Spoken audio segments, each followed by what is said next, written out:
الصلاۃ والسلام علیک یا رسول اللہ وعلی آلک واصحابک یا حبیب اللہ۔ الصلاۃ والسلام علیک یا رسول اللہ وعلی آلک واصحابک یا نبی نور اللہ۔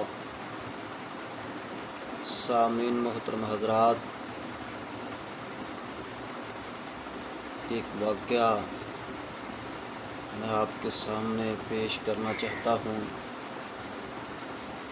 پیر سید مدثر حسین شاہ صاحب کے والد گرامی،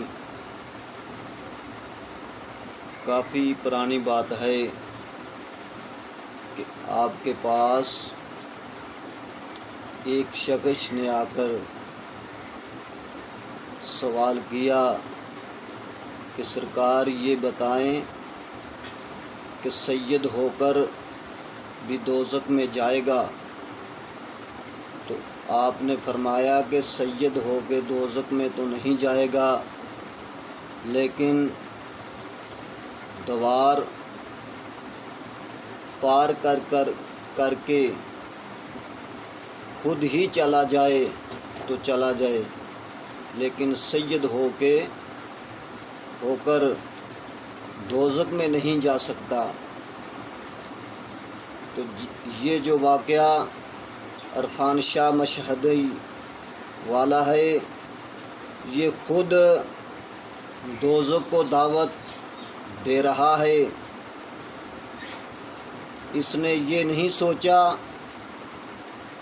کہ لبیک یا رسول اللہ کا معنی کیا ہے کہ یا رسول اللہ ہم حاضر ہیں، کہ کیا لبیک یا رسول اللہ کا نعرہ لگانا، اس نے لبیک یا رسول اللہ کے نعرے کی نفی کی اور دنیا کے سامنے ذلیل و رسوا ہوا،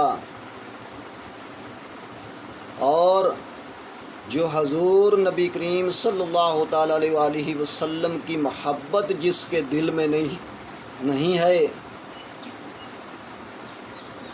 وہ کچھ بھی نہیں۔ اگر دل میں حضور نبی کریم صلی اللہ تعالیٰ علیہ وآلہ وسلم کی محبت نہیں تو عزت ہے اس کی کہ جس کے دل میں حضور نبی کریم صلی اللہ تعالیٰ علیہ وآلہ وسلم کی محبت ہے۔ اگر حضور نبی کریم صلی اللہ تعالیٰ علیہ وآلہ وسلم کے نعرے کو سیاسی کہنے والا ہے تو وہ حضور نبی کریم صلی اللہ تعالیٰ علیہ وآلہ وسلم کی محبت نہیں رکھنے والا، وہ دوزخ میں تو جا سکتا ہے لیکن جنت میں نہیں جا سکتا۔